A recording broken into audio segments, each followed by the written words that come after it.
После драматического поворота событий медведица-мать оказалась беспомощной и не смогла защитить своего детеныша от опасности. Когда казалось, что вся надежда потеряна, посмотрите, кто пришел на помощь. То, что произошло дальше, поразит вас. Дорогие зрители, напишите в комментариях, откуда вы нас смотрите. Нам правда интересно узнать, из какого вы города. Приятного просмотра. Странный звук нарушил привычное спокойствие тайги. Приглушенный, отчаянный крик, казалось, доносился откуда-то из глубины густого ельника. Этот звук не был похож ни на что Сергей слышал раньше. В нем была тревожная смесь страха и боли.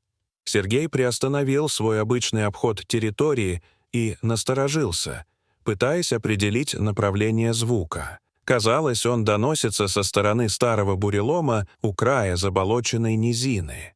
С каждой секундой крики становились все громче и отчаяннее. Движимый смесью беспокойства и любопытства, Сергей отбросил в сторону рюкзак и поспешил к источнику звука. Сердце колотилось от тревоги и решимости.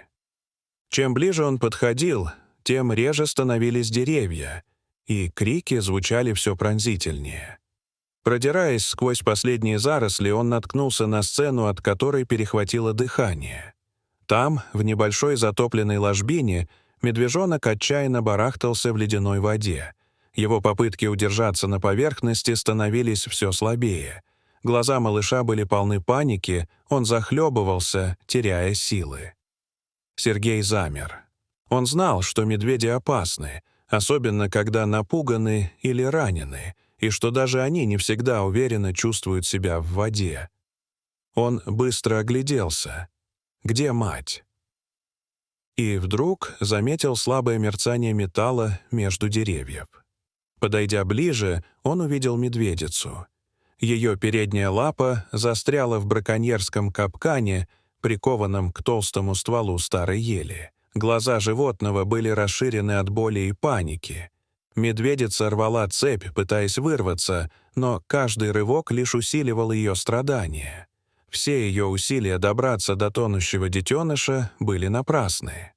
Сердце Сергея сжалось. Он понял, что жизнь медвежонка зависит только от него, и медлить нельзя. Осторожно подойдя к краю болота, он снял сапоги, закатал рукава и шагнул в холодную, вязкую воду.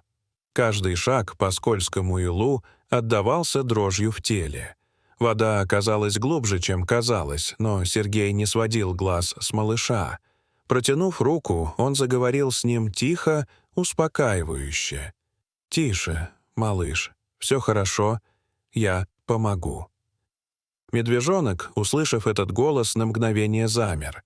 Его движения стали менее хаотичными, словно он почувствовал приближение помощи. Сергей подошел ближе, опустил руки под воду и осторожно подхватил детеныша. Тот оказался удивительно легким. Все его тельце дрожало от холода и страха.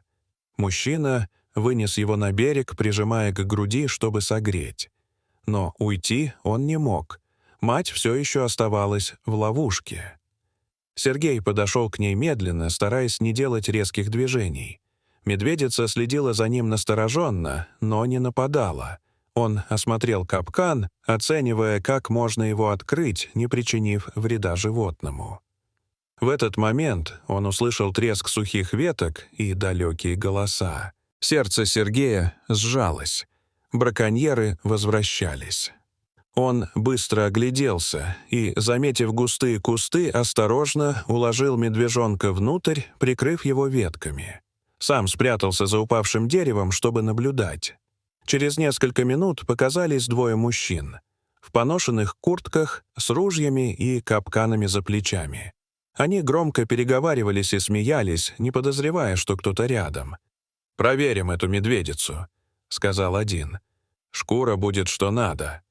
Сергей сжал кулаки. Гнев бурлил в груди, но он понимал, прямой конфликт опасен. Тогда он решил действовать иначе. Подняв небольшой камень, он метнул его в кусты вдали от них. Послышался шорох. «Эй, слышал?»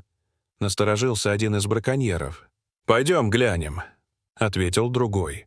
Пока они уходили в противоположную сторону, Сергей подкрался к их вещам. Среди них он увидел тяжелый гаечный ключ, именно то, что нужно, чтобы освободить капкан. Но не успел он подняться, как услышал шаги. Браконьеры возвращались. Понимая, что времени нет, Сергей вышел из укрытия и твердо произнес: «Бросайте оружие и убирайтесь отсюда». Мужчины остановились, ошарашенные появлением незнакомца. Один усмехнулся. «Думаешь, мы испугаемся одного тебя? Это территория заповедника. Рейнджеры уже в пути. Хотите, чтобы вас поймали с поличным?» — сказал Сергей, крепко сжимая ключ. Упоминание рейнджеров подействовало. Браконьеры переглянулись. Один сплюнул, буркнув: «Оно того не стоит». Через несколько секунд они скрылись между деревьев. Сергей облегченно выдохнул и вернулся к медведице. Осторожно, приговаривая мягко, он вставил ключ в зажим и, приложив усилия, разжал стальные створки. С металлическим щелчком капкан раскрылся. Медведица отпрянула, ощутив свободу. Ее лапа дрожала, но в глазах появился осмысленный блеск. Она тихо зарычала и поспешила к кустам, где был ее детеныш. Из кустов показался медвежонок и бросился к матери. Они прижались друг к другу, издавая негромкие звуки, похожие на урчание. Сергей, наблюдая за их воссоединением, почувствовал, как на сердце стало тепло. Прошло несколько месяцев. Однажды, ранним туманным утром, Сергей снова шел по тайге, проверяя участок. Его внимание привлекла тонкая струйка дыма, поднимающаяся над деревьями. Он осторожно приблизился, укрываясь за кустарником. Перед ним оказался лагерь. 3 мужчин готовили еду, рядом лежали капканы, сети и охотничьи ружья. Браконьеры. Сергей решил не рисковать и тихо уйти, чтобы сообщить о них в заповедник. Но когда он сделал шаг назад, под ногой предательски треснула сухая ветка. Мужчины вскочили, схватив оружие. Началась погоня. Сергей бежал, петляя между стволами, но вскоре сильная рука схватила его и прижала к дереву. «Думал, нас можно обмануть», — прошипел главарь. Они связали Сергею руки и потащили вглубь чащи. Там, где не слышно ни птиц, ни ветра, они остановились. «Здесь тебя никто не найдет», — зло произнес один. Но прежде чем они успели что-то сделать, в кустах послышался шум. На поляну вышла огромная медведица. Она двигалась медленно, но взгляд был полон решимости. Узнав запах человека, который когда-то ей помог, она зарычала и бросилась вперед. Браконьеры в панике кинулись бежать. Лес огласился треском веток и криками. Когда все стихло, медведица подошла к связанному Сергею. Она осторожно ткнулась носом в веревки и, поняв, что нужно сделать, начала перегрызать их. Когда руки освободились, Сергей встал, глядя на нее с благодарностью. «Спасибо, старая», — прошептал он. Медведица посмотрела ему прямо в глаза, потом медленно повернулась и скрылась между сосен. С тех пор, каждый раз, проходя по тайге, Сергей вспоминает тот день. Он знает, где-то среди деревьев живет существо, которому он однажды помог, и которое помогло ему. Дорогие зрители, что вы думаете об этой истории? Расскажите, пожалуйста, в комментариях. А если вам понравилось это видео, то ставьте лайк и подписывайтесь на наш канал. До свидания.